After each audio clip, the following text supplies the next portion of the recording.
Hey, hello everybody, this is Anna Laura, and in this video, in case you can't kind of already tell as we're starting off looking here at hotels.com, that I am going to talk with you about how to find hotels on a budget or, other kinds of lodging if you choose not to specifically go with a hotel in France, and how to have the hotels not completely break your budget, because if you aren't careful you can actually end up spending more on hotels or lodging than you do even on airfare.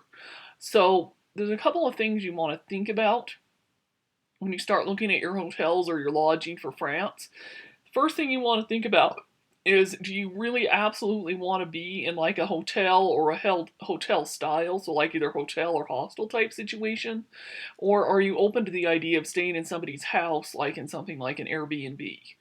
Then it also is going to depend if you're by yourself, or like if you're traveling just with a couple or groups of other adults, or if you're taking children with you. That's really a whole different situation, and I personally have not ever traveled to France with children, so I'm actually not really an expert in that area. So I'm actually going to assume that you're either by yourself or with one or two other adults for purposes of this particular video and this particular advice. So those are a couple things you need to think about. You also need to think about the location, and I also can't stress enough that location is really, really important when it comes to your hotels and or your lodging. And this is especially true if you're not going to be renting a car. Now, if you're planning to rent a car, that may be a whole different situation. I personally have never rented a car in France, so I've always been dependent on public transit and or the trains. And so the biggest thing is, and especially in a lot of larger cities, you're either going to want to be really close to the train station, or you're going to want to be really close to where you can access public transit to get to the train station and to and from either the house that you're staying in or the hotel. Then the other thing I also want to make you aware of is the rating system for stars that are affiliated with hotels in France. So in the US, most decent hotels are going to be at least a 2 to 3 star. You're not really going to find any one-star hotels in the US for the most part that are of a decent quality and that are considered safe and that are an actual hotel, whereas in France that's actually not true. So the first thing I actually am going to discuss with you, a website for you to take a look at, and this is the Hotel Premier Class. And they are located in France, and then as you can see on there, in 7 other countries. And on my last recent trip to France in October 2019, I actually stayed in 2 different locations of these hotels. And these hotels are considered first just 1 star. They're really inexpensive. The average price for a 1 bedroom for 1 night that will accommodate up to two adults is about $42. So, that's really cheap. And there are a couple of things I really liked about them. I have to say the beds in these hotels were not the most comfortable, but they were fine. The breakfast that comes included when you stay at these hotels is among the best breakfasts that I've had at any hotel anywhere, and I don't mean including even in hotels in the US. So that was a pro to it. And they're also fairly new for the most part buildings, so they're really nice. You have elevators to go up and down. They look really nice and clean and everything. And the main reason that they're considered a 1 star is because they actually don't give you any soap or shampoo or conditioner or body wash or any of that kind of stuff in the room. So you have to actually provide your own soap, shampoo, conditioner, that kind of thing. But for the cheap price that they are, it's definitely worth it. And as far as a layout goes, they actually remind me a lot of the hotel chain Holiday Inn Express in the US. So if you've ever stayed in a Holiday Inn Express Hotel Premier Class reminds me of a lot of that chain. And the only thing, of course, is that they don't have any swimming pools or anything like that. So an option for you to consider, I would look. In fact, I almost would recommend that depending on where you're planning on going in France, that you may want to check out this chain first before you look at any other hotels and just see where they're located. Because that is actually the other issue with this particular chain, is that in some cases their locations for this particular chain of hotels are going to be a little bit off the beaten path per se. So, for example, one of the ones I stayed at was in Bayeux, France, and while it was fine and I could walk around the city just fine and go see the Bayeux Tapestry and everything else from the hotel, it was probably a good 15 to 20-minute walk from the train station to this hotel, and I was carrying all my luggage, and I didn't plan ahead in order to be able to get a taxi reservation. There was no public transit, and Uber doesn't operate in Bayeux. So you really, want to plan ahead a little bit and make sure that you're not too far off the beaten path, or that if you are, that you're okay with that. But that said, checking out what's available on this site and then figuring out where these hotels are located potentially might be a cost savings for you, and something you may want to start off by seeing if you can find any of those locations. Okay, so then a couple other ideas. You can come here to Hostel World and check hostels is a really good place if you want to save money. Personally, I haven't yet stayed in any hostels, so, I can't vouch for how good they are or aren't, but I know that some people really like them and they can be a good way to save money. The biggest thing with hostels is that typically you are sharing a room. It's more like bunk bed style, so you may be like in the same room with 10, 12, 16 other people. So that may or may not be something you want to do, and typically they provide you with lockers to store your stuff, so if you have too much luggage, that could be a problem as well. So, just put it out there because, this is a thing on budget lodging and hotels, and so that's something to consider. Then, of course, we have Airbnbs, of course, and I will link below the 2 Airbnbs that I stayed at in my last trip. I stayed at an Airbnb in Versailles and an Airbnb in Le Havre.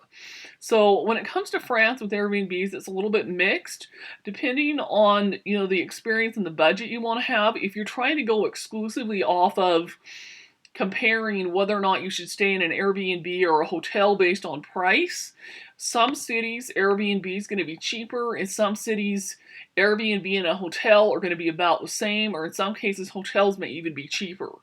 So, you just have to kind of look around and see. Personally, for me, one of the reasons I stayed in an Airbnb in Versailles is that hotels in Versailles are just off the wall expensive.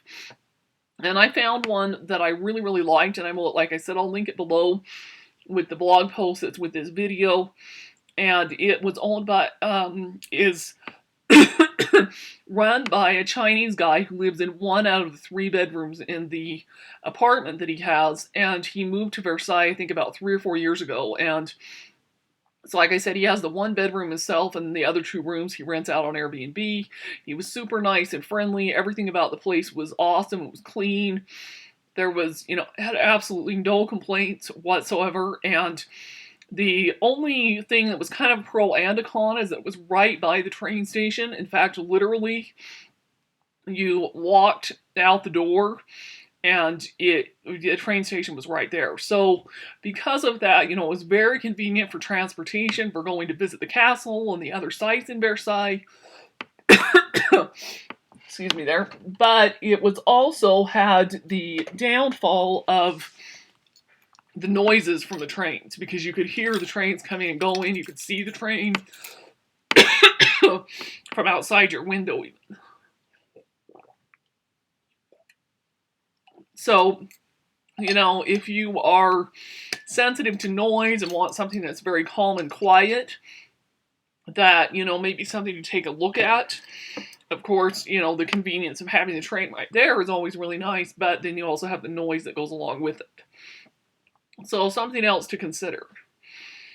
However, if price is not the only driving factor behind whether or not you're comparing Airbnbs to hotels, France has some really, really awesome Airbnbs that offer some really unique experiences. Sometimes the chance to live or stay in a home with somebody is really kind of a unique, fun thing that you can meet some really unique and really awesome people.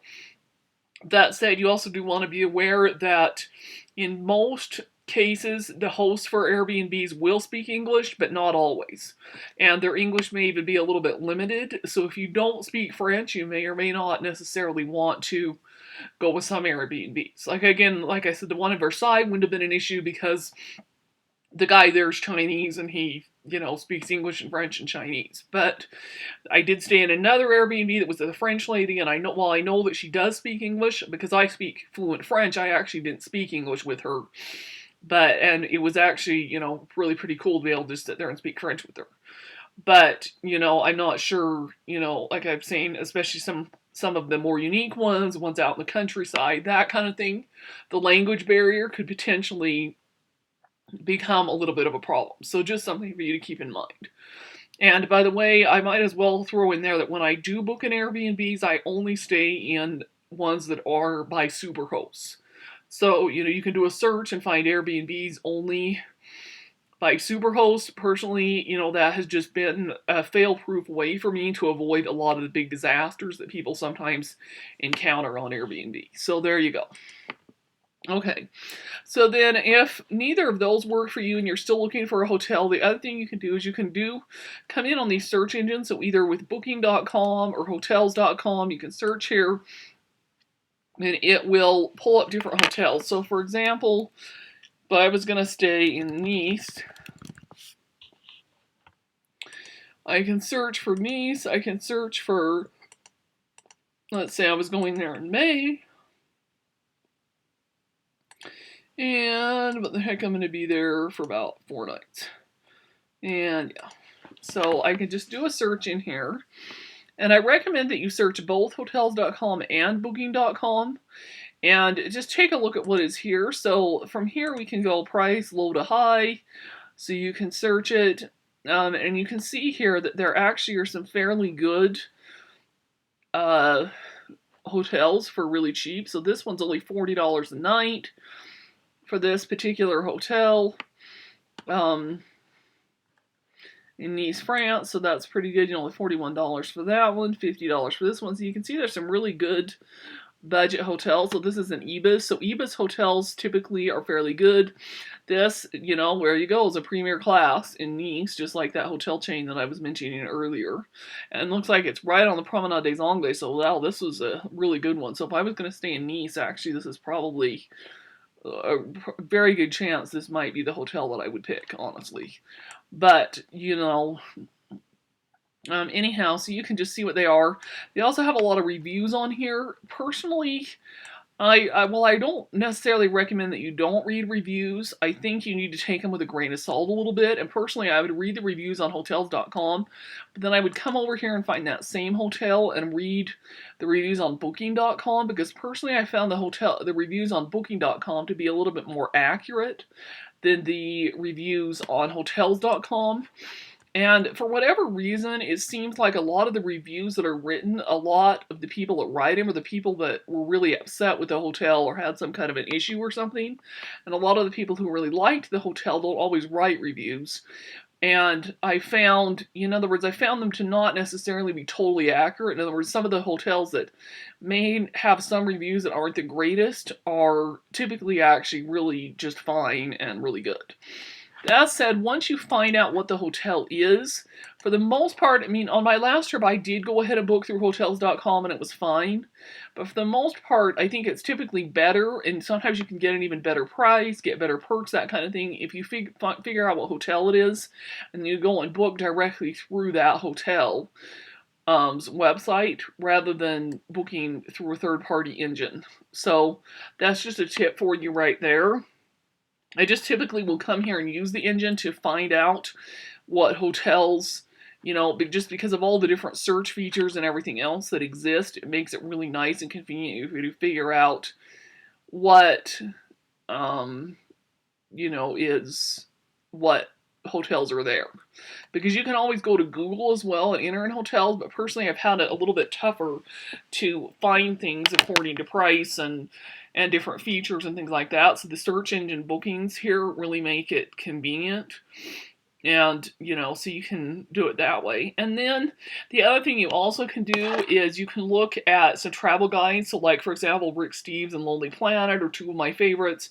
And typically they will recommend at least 1 or 2 budget-friendly hotels in their guidebook for each city. And you can take a look at which hotels those are and then possibly consider those. So for example, the one hotel I stayed in Rouen, France on my last visit was actually recommended in the Rick Steves guidebook, and I also found it here on Hotels.com as a budget hotel, and I was there for 5 nights, and the reviews, some of them are really good, some are not so good, but I have to say it was really awesome, and I would go there and stay in that same hotel again. So, you know, just something to keep in mind. Also, just be aware that in France, in particular, a lot of the hotels do not have elevators, so you do have to carry your luggage up a lot of stairs, especially in a lot of the older buildings. So, and especially a lot of the budget hotels, they will be in older buildings that may or may not also potentially have mold or other allergy issues and things like that, so you do have to pay a little bit of attention to that. But you know, that's just kind of part of the experience as far as I'm concerned as well. So, just some of the tips that I wanted to give you about finding lodging in France. Hope you found this helpful. And as always, if you have questions or want to do a consult, you can reach out to me by filling out the contact form. Thanks, take care, and hope you found this helpful, and bon voyage.